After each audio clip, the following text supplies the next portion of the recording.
அசுத்த ஆவின் சேனை ஒரு நபருடைய வாழ்க்கையில் எந்த பகுதி வேண்டுமானாலும் வேலை செய்ய முடியும். அது உங்களுக்கு தெரியுமா?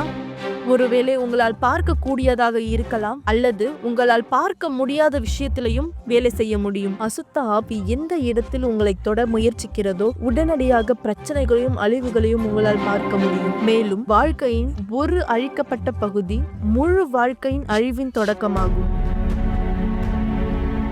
எனவே வெள்ளிக்கிழமைகளில் ஏப்ரல் 25ஆம் தேதி முதல் முழுமையான ஆவிக்குரிய சுத்திகரிப்பின் 7 ஜபங்கள் துவங்கியுள்ளது.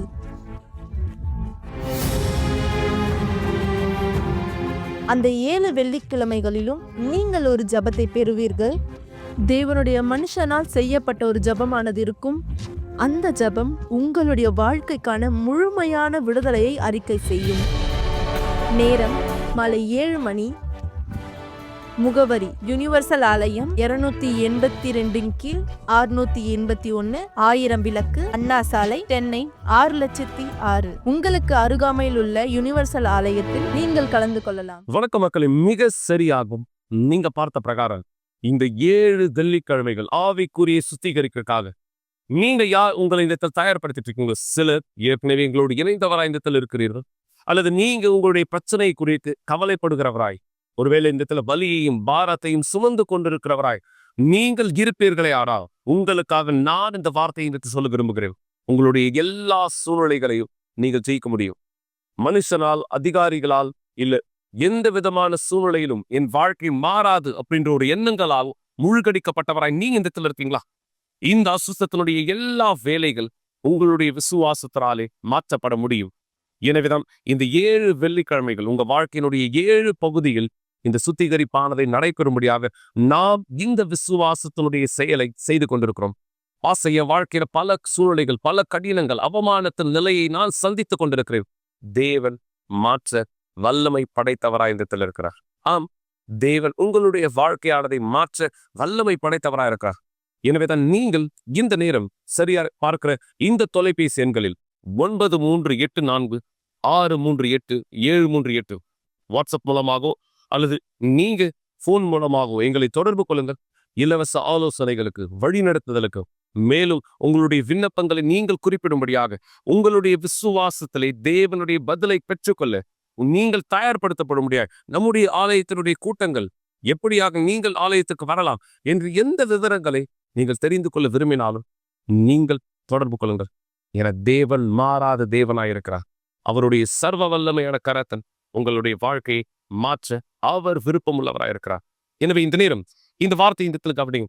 தேவன் அவர் வார்த்தையிலே பேசுகிற எல்லாமே நம்மை வழி நடத்தும்படியாக, தேவனுடைய வார்த்தையிலே நாம் இந்த கவனம் செலுத்துகிற எல்லாமே அவர் நம்மை வழி நடத்தும்படியாக, இங்கு தேவன் சொல்கிற இந்த மிக பலனான வார்த்தை என்ன என்று இந்த நீங்க கேட்கும்படியான விரும்புகிறேன். உபாகம் 28:1 தேவன் சொல்றார், இன்று நான் உனக்கு விதிக்கிறேன், உன் தேவனாகிய கர்த்தருடைய கட்டளைகளின்படி எல்லாம் செய்யும். நீ கவனமாய் இருக்கும்படிக்கு அவர் சத்தத்திற்கு உண்மையாய் செவி கொடுப்பாயானால் உன் தேவனாகிய கர்த்தர் பூமியிலுள்ள சகல ஜாதிகளிலும் உன்னை மேன்மையாக வைப்பார். முதல்ல அவருடைய சத்தத்திற்கு உண்மையாகவும் கவனமுள்ளவராய் நீங்கள் கீழ்ப்படுகிறவராய் இருந்தால் தேவன் இந்த குறிப்பிட்ட பிரகாரம் உன் தேவனாகிய கர்த்தர் பூமியிலுள்ள சகல ஜாதிகளிலும் எல்லா ஜனங்கள் மத்தியிலும் உங்களை அவர் மேன்மையாக உயர்த்துவார். தொடர்ந்து இன்னும் அதிக பலனாக இந்த வார்த்தை குறிப்பிடுது, நீ உன் தேவனாகிய கர்த்தரின் சத்தத்திற்கு செவி கொடுக்கும் பொழுதும், கீழ்ப்படியும் பொழுது, அதன் வழியில் நடக்கும் பொழுது, பின்பற்றும் பொழுது இப்பொழுது சொல்லப்படும் ஆசீர்வாதங்கள் எல்லாம் உன்மேல் வந்து உனக்கு பலிக்கும். எப்பொழுது நீங்க கீழ்ப்படுகிறவராய், தேவனுடைய விருப்பத்தை, தேவனுடைய வழிகளை உங்களுடைய வாழ்க்கையிலே செயல்படுத்துகிறவராய், நீங்க தேவனுக்கு முன்பாக அந்த உண்மைத்தன்மை நடக்கும் பொழுது தேவன் குறிப்பிட்ட பிரகாரம் எல்லா ஆசீர்வாதங்கள் உங்களை பின்தொடரக்கூடியதா இந்த இருக்கும். நீங்கள் தேவனுடைய நாமத்தை மகிமைப்படுத்துகிற சாட்சிகளா இந்த இருப்பீர்கள். உங்களுடைய சூழ்நிலைகள், உங்களுடைய கடினங்கள், உங்களுடைய வாழ்க்கையினுடைய போராட்டங்கள், அவமானங்கள் எல்லாவற்றையும் எப்படியாக நீங்கள் இந்த ஜெயிக்க தேவன் வைத்திருக்கிற திட்டங்கள் என்ன என்பதை அறிந்தவராயிருப்பீர்கள். குறிப்பாக இந்த வார நாட்கள் உங்களோட நாங்கள் பேசிட்டு இருக்க பிரகாரம் நீங்கள் சந்திக்கிற எந்த சூழ்நிலையிலும் தேவனுடைய பெயர் வெட்கப்படவோ அல்லது அவருடைய பிள்ளைகளாயிருக்கிற நீங்க வெட்கப்படவோ இருப்பதை ஏற்றுக்கொள்ள மாட்டீங்க. அப்படியான ஒரு சூழ்நிலை உங்களை எதிர்த்து வந்தால் நீங்க சொல்வீங்க, போதும்.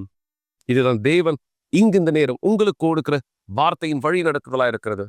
So, நீங்க உங்களுடைய வாழ்க்கை பல சூழ்நிலைகளை சந்திக்கிறீங்க, கடினமான ஒரு சூழ்நிலை. இந்த வார்த்தை சொல்ல தயாரா இருக்கீங்களா?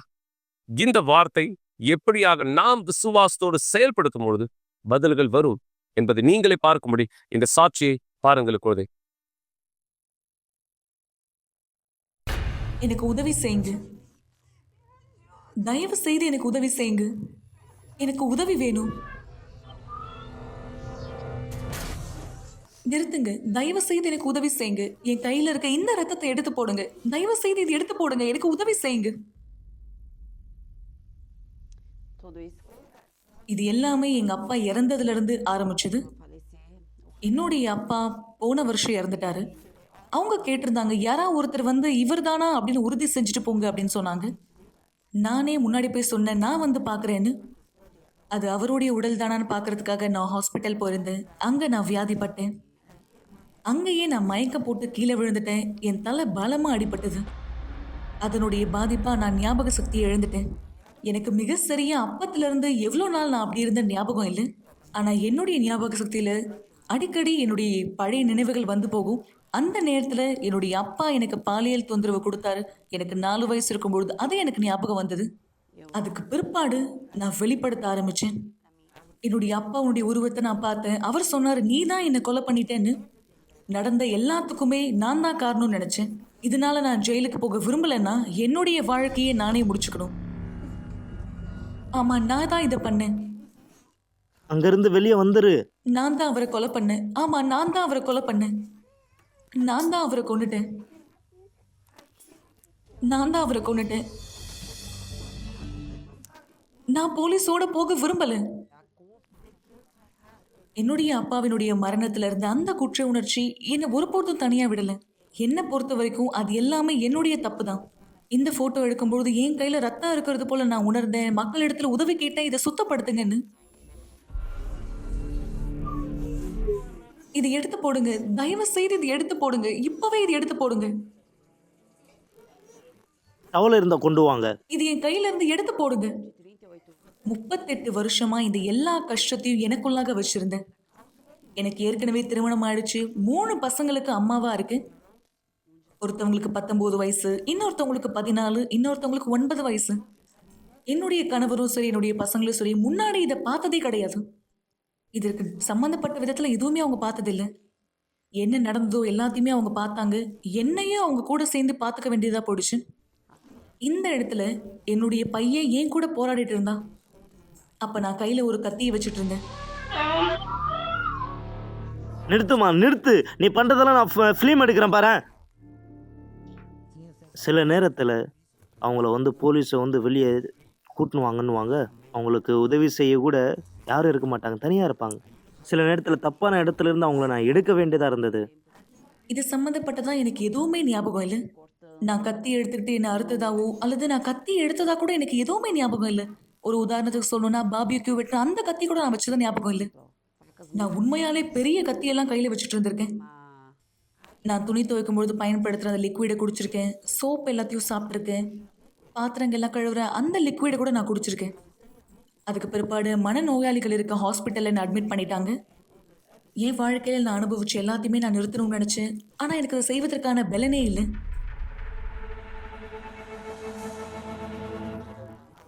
நான் பிசாஸ்னால வெளிப்படும் பொழுது ஒரு ஃபோன் கால் மூலயமா ஆலயத்திலிருந்து உதவி கேட்டிருந்தேன். அநேக மக்கள் இருந்தாங்க என்னை கட்டுப்படுத்தும்படியாக அங்கு. நான் ஆலயத்தில் 2006 இருந்து இருந்தேன். தேவனுடைய வார்த்தை எனக்கு தெரிஞ்சிருந்தால் நான் முழுமையாக அதுக்கு அர்ப்பணிக்கல. என் வாழ்க்கைக்காக அங்கே என்ன சொல்லி கொடுத்தாங்களோ, என்ன பிரசங்கிக்கப்பட்டதோ அதை ஒருபொழுதும் நான் என் வாழ்க்கையில் செஞ்சதே இல்லை.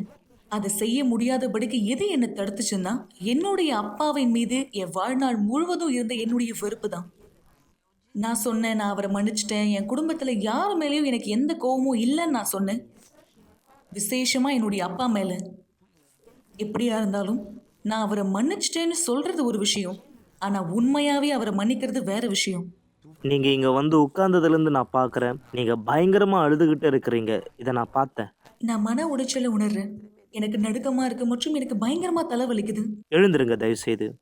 இவங்க சிந்தனையில் பேசுகிற இந்த அசுத்தம் இன்றைக்கு முடிந்து விட்டது. இவங்களோடு கூட எத்தனை அசுத்தாவிகள் நிறைஞ்சிருக்குது இவங்களுக்குள்ள. எல்லா அசுத்தம் இந்த உடம்பிலிருந்து இப்பொழுதே வெளியே வர வேண்டும். எல்லாமே, எல்லா விதமான சாபத்தினுடைய கிரியைகள் எல்லாவற்றையும் எரித்து போடுகிறேன். எரிந்து போ, இயேசு கிறிஸ்து நாமத்தினால் இவர் வாழ்க்கையிலிருந்து போ வெளியே. அதுக்கு பிற்பாடு போதகர் என்கிட்ட அதிகமா உட்காந்து பேசினாரு. அவர் சொன்னாரு, நீங்க முதலாவது தேவனை தேடணும்னு. ஆனா அது எல்லாத்துக்கும் முன்னாடி நான் முழுமையா அர்ப்பணிக்கணும். முதல் படியானது, கடந்த காலத்தில் எதெல்லாம் நீங்கள் நினச்சிங்களோ எல்லாத்தையும் நீங்கள் மறந்துடணும். இன்னிலிருந்து உங்களுடைய வாழ்க்கை புதியதாய் துவங்கும். வெகு சீக்கிரத்தில் நீங்கள் வந்து சொல்வீங்க உங்களுடைய சாட்சியை பற்றி. ஆமென். இதுல இருக்கிறதுல 2 வசனங்கள் எனக்கு அநேக முறை உதவி செஞ்சிருக்கு. 2 கொரிந்தியர் 5வது அதிகாரம் 17வது வசனம் இப்படி இருக்கு: ஒருவன் கிறிஸ்துவுக்குள் இருந்தால் புது சிருஷ்டியா இருக்கிறான், பழையவைகள் ஒழிந்து போயின, எல்லாம் புதிதாயின. அதே போல இன்னொரு வசனம் இந்த இடத்துல இருக்கு. 1 யோவான் 5வது அதிகாரம் 14வது வசனம்: நாம் எதையாக்கிலும் அவருடைய சித்தத்தின்படி கேட்டால் அவர் நமக்கு செவி கொடுக்கிறார் என்பதே அவரை பற்றி நாம் கொண்டிருக்கிற தைரியம். எனவே நம்ம மீண்டுமாக பிறக்க விரும்புறோம்னா, அவரிடத்துல நேர்மையா கேட்டோம்னா, அவர் நமக்கு உண்மையாகவே செவி கொடுக்கிறார்.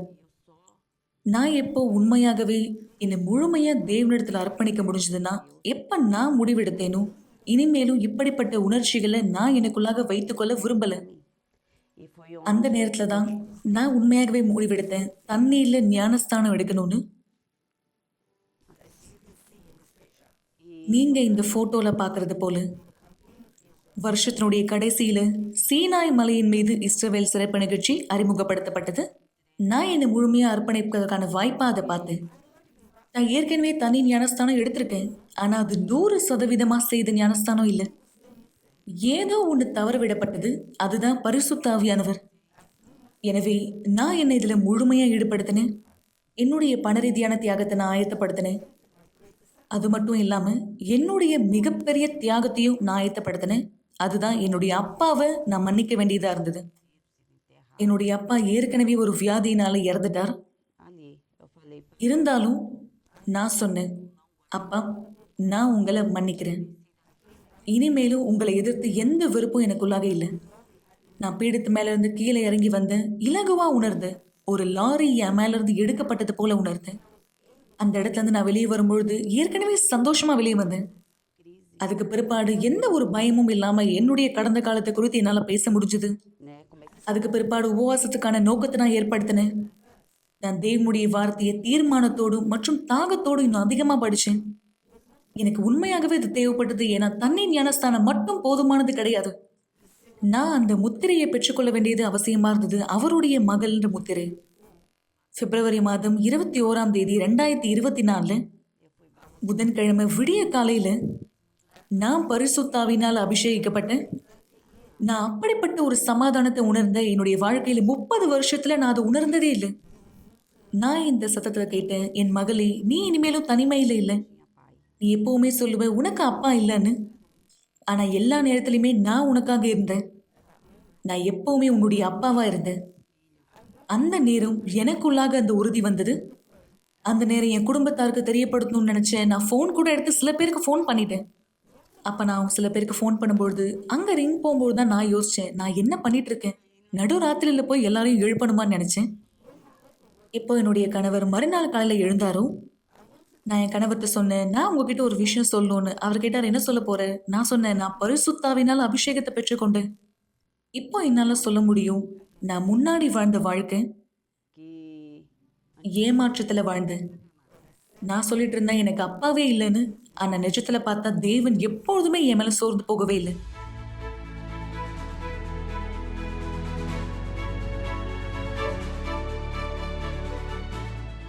நான் பரிசுத்த ஆவியானவரை பெற்றுக்கொண்ட இந்த வருஷம் என் வாழ்க்கையில் நடந்தது. நான் இது வரைக்கும் ஆலயத்துல 17 வருஷமா இருந்தப்போ நடந்ததே கிடையாது. எனக்கு ஏற்கனவே திருமணம் ஆயிடுச்சு, எனக்கு பசங்க இருந்தாங்க. ஆனா என்னுடைய கணவரும் பசங்களும் ஒரு பொழுதும் ஆலயத்துக்குள்ளாக கால் வச்சது கூட இல்லை. ஆனா இன்னைக்கு அவங்க என் கூட தேவனுடைய பிரசனத்துல இருக்காங்க. இன்னைக்கு என்னுடைய வீட்டுக்குள்ளாக சமாதானம் இருக்கு. தேவனுக்கு நன்றி. தேவனுடைய பிரசன்னம் அங்க இருக்கு. எங்க வீட்ல இருந்து அபிஷேகப்படுத்தி கொள்ளாம யாருமே வெளியே போக மாட்டாங்க. இன்னைக்கு என்னுடைய கடந்த கால வாழ்க்கையை பத்தி நான் பேசலாம், ஒரு சாதாரணமான விஷயத்த போல. இங்க இருக்க எந்த புகைப்படமும் இனிமேலும் என்னை பயமுறுத்த முடியாது. எனக்கு நடந்த எல்லாமே அவசியமானது நான் சொல்லுவேன். ஏன்னா உண்மையாகவே நேர்மையான அர்ப்பணிப்பு தேவையா இருந்தது. நல்லது மக்களே, நீங்க இந்த வார்த்தை சொல்ல உங்களை தயார்படுத்திருக்கீங்களா? ஏன் நான் இந்த நேரமான இந்த உங்களுக்கு வாய்ப்பானதாய் கொடுக்கிறேன். உங்க வாழ்க்கையினுடைய எல்லா சூழ்நிலைகளையும் நீங்கள் ஜெயிக்க முடியும். ஒருவேளை இந்த இடத்துல உங்க மனைவியாய், கணவராய், உங்களுடைய பிள்ளைகளாய், உறவினராய், நண்பராய், உங்களை சுற்றி இருக்கிறவராய், நீங்கள் நம்பினவர், நீங்கள் நம்பாதவர், நீங்கள் எதிர்பார்த்தவர், நீங்கள் எதிர்பாராதவர், எல்லோருமே உன் வாழ்க்கை இதுதான், உன்னுடைய விதி இதுதான், உன்னுடைய தலையெழுத்து இதுதான், நீ இப்படியான ஒருவராய் தான் உன் வாழ்க்கை இடத்தில் வாழ்வாய் என்று இந்த எதிர்மறையான வார்த்தையை மட்டுமே உங்களுக்கு கொடுத்தவரா இருக்கலாம்.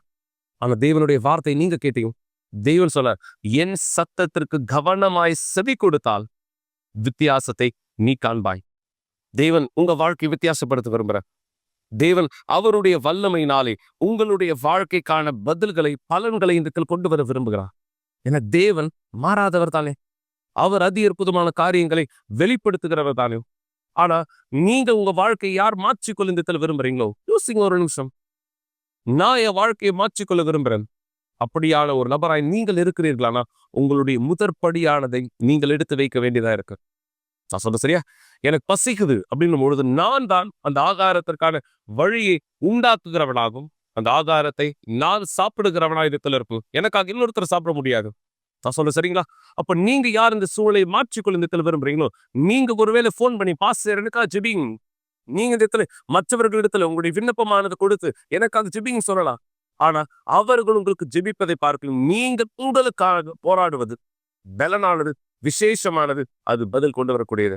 இதுதான் சரியா? தேவன் இந்த நிகழ்ச்சியின் மூலமாய் உங்களுக்கு காண்பிக்க விரும்புகிறார். போதும், நான் இப்படியான ஒரு வாழ்க்கையை வாழ்ந்து கொண்டிருப்பது, இந்த நிலையை நான் மாற்றிக்கொள்ள விரும்புகிறேன், இந்த சூழ்நிலையை நான் ஜெயிக்க விரும்புகிறேன். இயேசு உங்களுக்கு இந்த உதவியானது செய்ய தயாரா இருக்கார். இதுதான் சரியா? திரு சரவணன் இவருடைய வாழ்க்கையில் இந்த நடந்தது, இவருடைய சூழ்நிலை இங்க மாற்றப்பட்டது, இந்த அவமானத்தினுடைய நிலை முடிந்தது என இவர் இந்த விசுவாசத்தில் சொன்னார், என் வாழ்க்கையினுடைய பிரச்சனை போதும். தேவன் எப்படியாக இவருக்கு உதவி செய்தார் என்பதை பாருங்கள். எப்பொழுதே என் பேர் சரவணன் சார். வயசு 43. அதாவது நான் யூனிவர்சில் எதுக்கு முதல்ல வந்தேன்னா, எனக்கு எப்போ பார்த்தாலும் தற்கொலை எண்ணங்கள் வந்துக்கிட்டே இருக்கும். அப்புறம் தூக்கமே இருக்காது, இரவனும் தூக்கம் இருக்காது, பகலையும் தூக்கம் இருக்காது, ஒரு நிம்மதியே இருக்காது. எப்போவுமே என்னை யாரும் ஒருத்தர் பயமுறுத்துற மாதிரியே இருக்கும். எனக்குள்ள ஒரு திகில் இருந்துகிட்டே இருக்கும். அதாவது ஒரு 10 வருஷத்துக்கு முன்னாடி திடீர்னு எனக்குள்ளாக ஏதோ ஒன்று நுழைந்த மாதிரி இருந்தது. நல்லா ஞாபகம் இருக்கு. அது நுழைந்த அன்னைக்கே எனக்கு இரவில் தூக்கமே கிடையாது. சரி, நார்மலாக நம்ம என்னைக்காவது ஒரு நாள் தூங்காமல் இருந்து விட்டுட்டேன். காரணமே இல்லாமல் தற்கொலை எண்ணங்கள், ஏதாவது பண்ணிக்கணும், இந்த உலகத்தை வாழவே கூடாது, எந்த காரணமும் இல்லாமல் ஒரு தற்கொலை எண்ணங்கள் என்னை மிரட்டிக்கிட்டே இருக்கும். என் சிந்தனைக்குள்ள ஏதோ ஒன்று பேசுகிற மாதிரி இருக்கும், எனக்குள்ளாக ஏதோ ஒன்று என்னை இயக்குற மாதிரி இருக்கும். எனக்கு விஷயமும் புரியாது. ஒருவேளை நமக்கு தான் இது மாதிரி தோணுதா? அப்போ ஃப்ரெண்ட்ஸ் சர்க்கிளை கேட்பேன், இன்னும் இதை மாதிரிலாம் சொல்கிறேன், நல்ல டாக்டரை பாரு, நல்ல சைக்காட்ரிஸ்ட் பாரு. அப்புறம் நான் வீட்டில் சொன்னேன்னா என்ன சில டாக்டர்கிட்ட கூப்பிட்டு போனாங்க. அவங்க செக் பண்ணிட்டு ஒன்றும் இல்லை, நார்மல், ஒரு தூக்கம் இல்லாமல் இருக்காரு, அதனால் ஸ்ட்ரெஸ்ஸாக இருக்கணும், டேப்லெட் கொடுப்பாங்க. ஆனால் எந்த டேப்லெட் போட்டாலும் எனக்கு தூக்கமே வராது. எப்படி பார்த்தாலும் விடிகாலையில் நான் 4:30 5 மணி தான் தூங்குவேன். அதுவும் ஒரு 1 hour 1 hour தூங்குவேன். அதுக்கப்புறம் நான் கண்ணை விழிச்சிட்டேன்னா, டாய்லெட் போக கண்ணை விழிச்சிட்டோம், திருப்பி எனக்கு தூக்கமே வராது. அந்த 24 மணி நேரத்தில் எனக்கு அதிகபட்சமாக நான் 2 மணி நேரம் தூங்குறது பெரிய விஷயமா இருக்கும். அப்போ நான் என் குடும்பத்தை சொல்லல, அவங்க சில இடங்களில் போய் என்னை கூப்பிட்டு போனாங்க. அங்கே சில விஷயங்கள் செய்ய சொன்னாங்க. அதாவது விஷயங்கள்லாம் இரவில் தங்குங்க, நடந்து போங்க, விரதம் இருங்க, சில விஷயங்கள் சொன்னாங்க. சரி, யார் என்ன சொன்னாலும் நமக்கு ரிலீஃப் கிடைக்கணும்னு நான் செஞ்சேன். ஆனால் எனக்கு 1% கூட அதில் எந்த ரிலீஃபும் கிடையாது. யார் என்ன சொன்னாலும், சொந்தக்காரங்க, தெரிஞ்சவங்க, ஃப்ரெண்டு, யார் என்ன சொன்னாலும் அது செய்வேன். ஏன்னா எனக்கு தேவை முதல்ல தூக்கம், நிம்மதி, அந்த சிந்தனைகளுக்கு நான் விடுபடணும். ஒரு இடத்துல கூப்பிட்டு போகல, உங்களுக்கு நான் இந்த பிரச்சனை சரி பண்ணுறேன், 4000 ரூபா கொடுங்க அப்படின்னா கூட நான் எதை பற்றி யோசிக்க மாட்டேன், குறைக்க சொல்ல மாட்டேன். என்னோட பிரச்சனை விடுபட்டு போனால் போதும், அந்த பணத்தை கொடுப்பேன். இந்த மாதிரி நான் சில்லறையாகவே எப்படி பார்த்தாலும் ஒரு 1 லட்சம் ரூபாய்க்கு மேலே வீட்டுக்கு தெரிஞ்சு கொஞ்சம், வீட்டுக்கு தெரியாமல் கொஞ்சம் செலவு பண்ணி பார்த்தேன். எதுவுமே எனக்கு ரிலீஃப் கிடைக்கல. அது 11 வருஷமா எனக்கு என்னென்னமோ நானும் மெடிடேஷன் சொல்லுவாங்க, நீங்கள் இப்படி பண்ணுங்க, மனசுக்குள்ள ஏதாவது ஒன்று சொல்லுங்க, அப்படி பண்ணுங்க, எது பண்ணாலும் என்னோட கவனத்தை நான் எங்கே திசை திருப்பினாலும், ஒரு மூவி பார்த்தாலும், ஒரு புக் நாவல் படித்தாலும், குழந்தைகளோட விளையாண்டாலும், எது பண்ணாலும் என்னோட கவனத்தை டைவர்ட் பண்ணால் அந்த மைண்ட் வந்து ஆட்டோமேட்டிக்காக அந்த சூசைட் தாட் தான் போகும். அந்த நான் எடுக்கிற ஸ்டெப்ஸு ஒரு 5 நிமிஷம் தான் அந்த ரிசல்ட் கொடுக்கும். ஒரு நாவல் படிக்கிறேன்னா ஒரு 5 நிமிஷம் தான் அந்த கதை என் மனசுக்குள்ளே ஏறும். அதுக்கப்புறம் என்ன படித்தாலும் அந்த மனசுக்குள்ளே எனக்கு ஏறாது. அதாவது அந்த பழைய ஞாபகம் தான் வரும். அந்த சொல்லிக்கிட்ட மனசுக்குள்ள என்ன வந்து தற்கொலை பண்ணிக்கணும், இனிமேட்டு உனக்கு சான்ஸே கிடையாது, நீ எங்கே போய் நீ உன்னை காப்பாற்றிக்குவ, எல்லாம் பண்ணியாச்சு, எல்லா விஷயம் பண்ணியாச்சு, டாக்டர்கிட்ட போயாச்சு, எல்லா விஷயம் பண்ணியாச்சு, இனி பண்ண ஒன்றுமே கிடையாது, லாஸ்ட்டு இதுதான் நீ கார்னர், இதுக்கு மேலே நீ இந்த உலகத்தை இருக்கக்கூடாது, இருந்து என்ன பிரயோஜனம் அப்படின்னு அந்த எண்ணங்கள் வந்து மிரட்டிக்கிட்டே இருக்கும். அதே சொல்யூஷன் கொடுக்கும், எப்படி சூசைட் பண்ணிக்கணும், எந்த ஸ்டெப் எடுக்கணும், எங்கே போகணும், எல்லாமே அந்த எண்ணங்கள் என்னை கைட் பண்ணும். அதாவது தற்கொலை பண்ணணும்னு என்ன வரையில எனக்குள்ளே நான் ஒரு சான்ஸ் கொடுத்துப்பேன். இன்னும் ஒரு வாரம் பார்ப்போம், நம்ம மைண்டை வேற ரூட்டில் வைப்ரேஷன் பண்ணி பார்ப்போம். அப்படி பார்த்து எது பண்ணாலும் எனக்கு சான்ஸ் இல்லைன்னா அப்போ நான் முடிவு பண்ணிட்டேன், இனிமேட்டு நம்மளால போராட முடியாது. ஏன்னா 11 வருஷம் போராட்டம்னு அப்போது நான் செயலில் இறங்க ஆரம்பித்தேன். அப்போது தற்கொலை பண்ணால் கூட உயிர் சடனாக போயிடணும், ரொம்ப கஷ்டப்பட்டு ஹாஸ்பிட்டல்லாம் போயிட்டு பண்ணக்கூடாது. இதுக்கு ஒரே ஸ்டெப்ஸ், நம்ம வந்து ட்ரெயினில் விழுந்தால் நம்மளை யாரும் காப்பாற்றவும் முடியாது, ஒரே நிமிஷம் முடிஞ்சோன்னு ஒரு 3 தடவை அதுக்கு ட்ரை பண்ணணும். இப்போ தற்கொலை பண்ணான்னு போகையில் நான் தண்டவாளத்துக்கிட்ட நிற்கையில் ஏதாவது ஒரு ட்ரெயின் வேகமாக வர ட்ரெயினில் விழலான்னு நிற்பேன். ட்ரெயினில் ரொம்ப மெதுவாக வரும். அப்போ அந்த ட்ரெயின் கிட்ட வரையில் எனக்குள்ள ஒரு கான்ஷியஸ் வரும், ஏன் நம்ம இன்னும் கொஞ்சம் டைம் எடுத்துக்கூடாது, இன்னும் கொஞ்சம் ட்ரை பண்ணக்கூடாது. அப்போ இன்னும் ஒரு மனசு சொல்லும், இல்லை ஆல்ரெடி எல்லாமே முயற்சி பண்ணியாச்சு, இன்னும் என் நாள் கிடையாது, இல்லை ட்ரை பண்ணி பார்ப்போம். அப்படி என்ன நானே மனசுக்குள்ள சமாதானம் பண்ணிக்கிட்டு ரொம்ப கஷ்டப்பட்டு அப்புறம் நான் அங்கேருந்து வந்துடுவேன். வந்து நான் என்னோட வேலையை செய்வேன். ஆனாலும் இந்த வாட்டி தப்பிச்சுட்டேன், அடுத்த வாட்டி கண்டிப்பாக அந்த எடுத்த முடிவு வந்து மாறாதுன்னு அந்த தாட் சொல்லிக்கிட்டே இருக்கணும். அதாவது என்னோட கடைக்கு ஒரு வாடிக்கையாளர் வருவாங்க, அவங்க யூனிவர்சல் நாலேஜை சேர்ந்த ஒரு அசிஸ்டன்ட். அவங்க அசிஸ்டன்ட் யாருன்னு எனக்கு தெரியாது, அவங்க ஒரு சகோதரி மாதிரி எனக்கு பேசுவாங்க. அப்போ கேட்டாங்க, நீங்கள் ஆள் ரொம்ப நெஞ்சு போயிட்டீங்க, கண்ணெல்லாம் உள்ளே இருக்குது, என்ன விஷயம், ஏதாவது உடம்பு பேசுகிறேன். அப்போது நான் அவங்கள்ட்ட வந்து நீங்கள் சகோதரி மாதிரி இருக்கீங்க உங்கள்கிட்ட சொல்கிறேன்னா, அப்போ நான் சிம்பிளாக இதான் சொன்னேன், லைட்டாக தூக்கம் வர மாட்டுது, எனக்கு கெட்ட கனவெல்லாம் வருது, சூசைட் பண்ணிக்கணும் என்ன வருது. அப்போ அவங்க சொன்னாங்க, நீங்கள் வந்து இங்கே யூனிவர்சல் நாலேஜுக்கு வாங்க, அங்கே வந்து அவங்களுக்கு பிரச்சனை சரியாகும் அப்படின்னாங்க. அப்போ அவங்க சொல்லல, சரி நம்ம பிரச்சனை நம்ம எங்கெங்கேயோ போனோம், இங்கேயும் போய் ட்ரை பண்ணி பார்ப்போம், கடைசியாக ஒரு ட்ரை பண்ணி. அப்போ நான் போனேன். போகையில் இந்த மாதிரி இப்போ ஃபஸ்ட்டு மீட்டிங்கில் இருக்கையில் நீங்கள் எங்கேருந்து வாங்கி கேட்டாங்க, நீங்கள் தான் இந்த பிரச்சனை.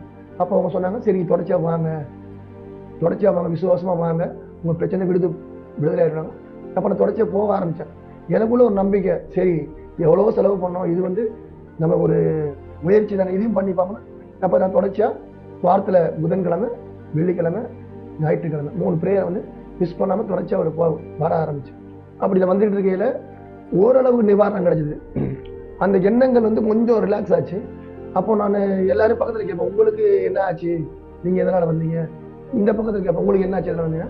இப்போ அவங்களுக்கு சொல்லுவாங்க வாழ்க்கையில் இருந்து, இவங்க வாழ்க்கையில நடந்திருக்கேன், எனக்கு நடக்க மாட்டுது, நான் வந்து ஏறக்கூடிய ஒரு 3 மாதம் மேலே வரேன்னு எனக்கு முழு ரிசல்ட் கிடைக்கலையே அப்படின்னு ஒரு நாள் பாஸ்டர் சொன்னார், நீங்கள் வந்து உங்கள் வாழ்க்கையை பீடத்து மேலே அர்ப்பணிங்க, 100% அர்ப்பணிங்க, 50% 20% 100% நம்பி வாங்க, உங்கள் பிரச்சனை என்னன்னு பீடத்துக்கு மேலே சொல்லுங்கள், கண்டிப்பாக ஒரு விடுதலை கிடைக்கினாரு. அப்போது நான் ஒரு தீர்மானம் பண்ணேன், இனிமேட்டு இழக்க ஒன்றுமே கிடையாது, எல்லா வழியும் ட்ரை பண்ணியாச்சு. நம்ம ஒரு தீர்மானம் எடுத்து பீடத்துக்கு போய் போய் நின்று அவர்கிட்ட தேவன்கிட்ட சொன்னேன், தேவனே நான் யாரையும் நம்பலை, எல்லா முயற்சி பண்ணிட்டேன், கடைசி முயற்சி நீங்கள் என்னை கைவிட்டீங்கன்னா அவ்வளோதான், அதனால் 100% என்ன நான் மாற்றிக்கிறேன்னா கீழ்ப்படுகிறேன், வார்த்தை கீழ்ப்படுகிறேன், எந்த கெட்ட எண்ணங்கள், கெட்ட வார்த்தைகள், கெட்ட சகவாசங்கள்லாம் என்னை நானே மாற்றிக்கிறேன்னு நான் ஒரு தீர்மானமாக 100% நான் ஒப்படைக்கல. நல்லா தெரியுது, எனக்குள்ளாக ஒரு அந்த வைப்ரேஷன், பேட் வைப்ரேஷன் வந்து அதோட பவர் கம்மியாக ஆரம்பிச்சு. அதோட பவர் வந்து ஃபஸ்ட்டு ரொம்ப ஸ்ட்ராங்காக இருந்தது, அதோட பவர் நாளுக்கு நாள் கம்மியாகல. அப்போ கூட அந்த ஆகா தேவன் வந்து என் வாழ்க்கையில் கண்டிப்பாக வேலை செய்கிறாரு, நான் ஒரு தீர்மானம் எடுத்து என்னைக்கு நான் பீடத்துக்கு மேலே நின்னனும் அதோட பவர் கம்மியாக ஆரம்பிக்கல. நல்லா தூங்க ஆரம்பித்தேன், அந்த எண்ணங்கள் சிந்தனை ஓட்டங்கள் இருந்துச்சு. நான் பீடத்தை 100% அர்ப்பணித்த பிறகு நல்லா தூங்க ஆரம்பித்தேன். அதுக்கு முன்னாடி வீட்டில் வந்து எல்லாத்தையும் சொல்லிட்டே எனக்கு அது செய்யுது இது செய்யுது அப்போ அவங்க ஒரு அளவுக்கு மேலே அவங்க எப்போ பார்த்தா ஏதாவது சொல்லிக்கிட்டே இருப்பீங்க, சும்மாவே இருக்க மாட்டேனாங்க. இந்த வார்த்தைகள் என்னன்னா அவங்க என்னை பார்க்க ஆரம்பிச்சாங்க. என்ன இவன் எப்போ பார்த்தா ஏதாவது சொல்லிக்கிட்டு இருப்பான், இப்போ எதுவும் சொல்லாமல் இருக்கேன்னு. அவங்க யூனிவர்ஸ் அடுத்து போகிறது தெரியாது. அப்போ சொன்னேன், எனக்கு வந்து நான் இங்கே போனேன், அதனால எனக்கு வித்தியாசம் நடந்தது. அப்படியா, நம்பவே முடியலையே. நானும் நம்பாம தான் போனேன். எல்லாரும் சொன்னாங்க கண்டிப்பாக இப்போ நல்லா தூங்குறேன். அப்போது நான் அந்த கடை ஃபஸ்ட் இருக்கிறதுக்கு ஒரு சின்ன கடை, 54 ஸ்கொயர் ஃபீட் கடை. அந்த கடையில் என்னோட கவனம் இருக்காது.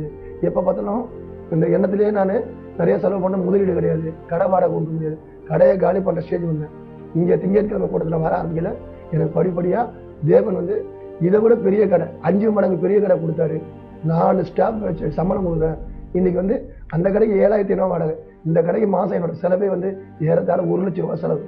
இந்த தேவன் வந்து அப்படியே சின்ன விஷயத்துலேருந்து எனக்கு ஒரு பெரிய விஷயத்தை கொண்டு போய் பண்ணியிருக்கேன். உங்க வந்து வாழவே விருப்பம் இல்லை, என்ன நம்ம இந்த வியாபாரத்தை என்ன பண்றது, ஒரு கடமைக்கு பேருக்கு என்ன நடத்துவேன். இப்போ வந்து தேவன் எனக்குள்ளாக நிறைய விஷயங்களை சொல்லியிருக்காரு.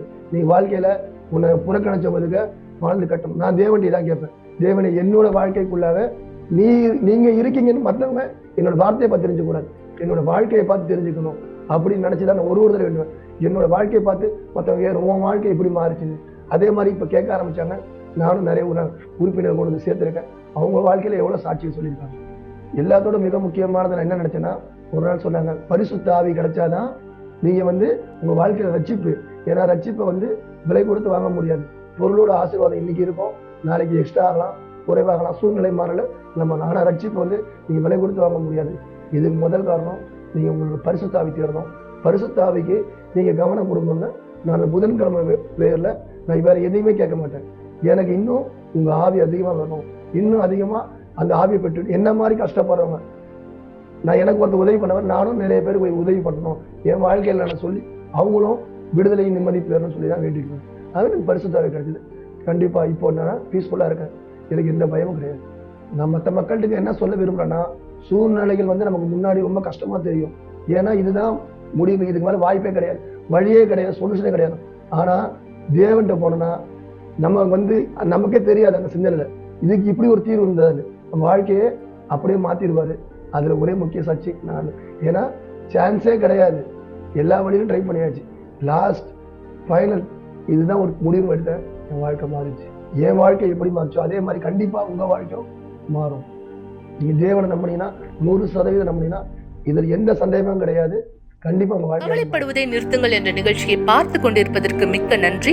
கூட்டம் முடிந்த பிற்பாடும் நீங்கள் எங்களை தொடர்பு கொள்ளலாம். மறந்து விடாதீர்கள், எங்களுடைய எண் 9346387738. நன்றி. எனவே மக்களே, இப்பொழுது உங்களுடைய சூழலை மாற்றிக்கொள்ள நீங்க என்ன செய்யணுன்றது உங்களுக்கு தெரியும்.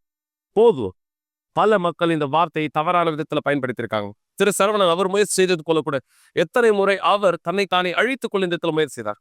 ஏன்னா மக்கள் நினைக்கிறாங்க, போதும், இந்த பிரச்சனையை நான் இனியும் சகித்துக் கொள்ள விரும்பவில்லை, போதும், இந்த வாழ்க்கை இனி நான் வாழ விரும்பல. தவறான முடிவிலே தன் வாழ்க்கையை அழித்துக் கொள்கிறவராய் எத்தனை பேர் தவறான பாதையை தேர்ந்தெடுத்திருக்காங்க. ஆனா தேவன் உங்களுக்கு கற்றுக் கொடுக்க விரும்புகிற இந்த வார்த்தையினுடைய வல்லமை என்ன என்பதை புரிந்து கொள்ளுங்க.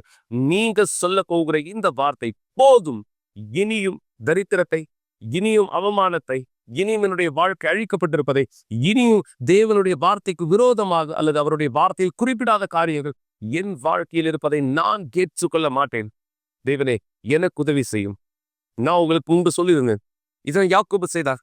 யாக்கோபுடைய சூழலை மாற்றம் அடைந்தது.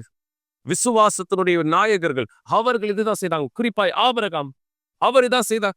ஒரு நாள் ஆபிரகாம் இப்படியா சொன்னார், என்னுடைய வீட்டின் வேலைக்காரன் எலியேசர் தான் என்னுடைய மகனா இந்த இருப்பானா. இந்த நேரம் அவர் தேவனுக்கு காண்பித்தார், போதும் தேவனே, இந்த சூழ்நிலையிலே நான் இனி இங்க இருக்க விரும்பவில்லை, மாற்றம் தேவை. தேவனுடைய பதில் வந்தது. ஆபிரகாம் விசுவாசத்தினுடைய தகப்பனாய் தேசங்களுடைய எல்லா ஆசீர்வாதங்களை இந்த வழி நடத்தின உருவாக்கும்படியாக தேவன் தான் உங்களுக்கு செய்ய விரும்புகிறார். ஆபிரகாம் எந்த பதிலை பெற்றுக்கொண்டாரோ தேவன் உங்களுக்கு அந்த பதிலை கொடுக்க விரும்புகிறார். உங்களுடைய வலிகள், உங்களுடைய அவமானங்கள், உங்களுடைய தோல்விகள், சூழ்நிலைகள் எல்லாமே மாற்றப்பட முடியும். தேவனுக்கு அனுமதி கொடுத்தார். எனவே தான் தொடர்ந்து இந்த விசுவாசத்தில் இணைந்திருங்க. தேவன் உங்களை ஆசீர்வதிக்கணும். இந்த நேரம் விசுவாசிக்கிற நீங்க இந்த ஆசீர்வாதத்தை பெற்றுக்கொள்ளுங்கள் மக்களே. தேவன் உங்க வாழ்க்கையை அதி அற்புதமாய் ஆசீர்வதிக்கட்டும். இயேசு கிறிஸ்துவின் பெயராலே நாளை நம்முடைய ஆலயத்தில் இந்த மிக விசேஷமான கூட்டத்திலே எங்களோட இணையை உங்களை நான் வரவேற்கிறேன். திருமண கொண்டாட்டத்தில் தேவன் உங்களை ஆசீர்வதிக்கட்டும். வழி நடத்தட்டும். இயேசு நாமத்தினா